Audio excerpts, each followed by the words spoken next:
لو رحنا للعلاقات المصرية الأمريكية لازم أطلع حضراتكم على ما أكده رئيس جهاز المخابرات العامة المصرية اللواء محمد فريد التهامي من أنه لم يطرأ أي تغيير في العلاقات الاستخباراتية القائمة بين أجهزة المخابرات المصرية والأمريكية رغم تأجيل واشنطن لبعض شحنات الأسلحة لمصر وانتشار الحديث عن وجود اتصالات عسكرية جديدة بين مصر وروسيا.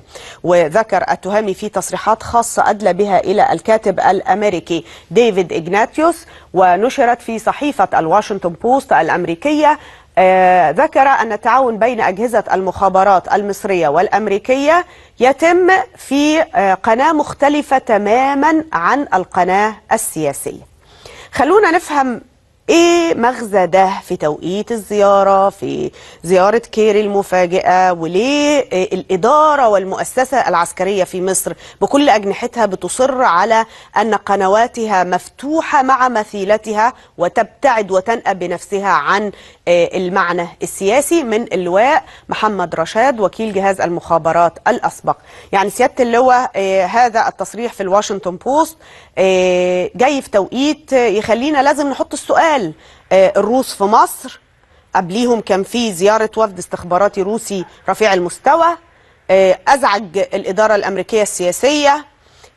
المؤسسة العسكرية بكل أجنحتها بتصر أنها علاقاتها طوال الوقت طيبة مع مثيلتها في الإدارة الأمريكية وتنأى بنفسها عن مشهد سياسي.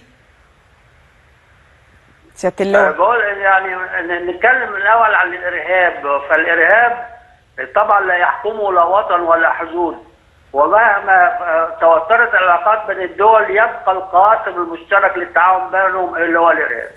وطبعا من المعروف ان امريكا هي الهدف الرئيسي للارهاب في كل العالم، لانها مسؤوله عن غياب العدل الدولي في العالم كله. بالاضافه ان العلاقات المصريه الامريكيه لا توجد مشكله في العلاقات المصريه الامريكيه، لان مصر بتقوم بدور رئيسي في مقاومه الارهاب في الشرق الاوسط، ومصر كمان ليها دور رئيسي في تامين قناه السويس، ومصر ايضا مسؤول عن امن اسرائيل. وبالتالي العلاقات مصر مسؤوله عن امن اسرائيل ازاي يا فندم؟ نعم فندم. حضرتك بتقول مصر مسؤوله عن امن اسرائيل. مصر هي مسؤول لان بيحكمنا اتفاقيه كامب ديفيد، وكلا امريكا بتحرص على استمرار هذه الاتفاقيه ده معناه ان احنا مسؤولين عن مستوى معين للامن المصري الداخلي وفي منطقه الحدود والتماس، لكن انا هبقى مسؤوله عن امن اسرائيل ازاي؟ انا مش سامع الصوت، ما يكون الصوت عالي شويه. انا هستاذنك خليني اروح لما نشرته الواشنطن بوست. اتفضلي.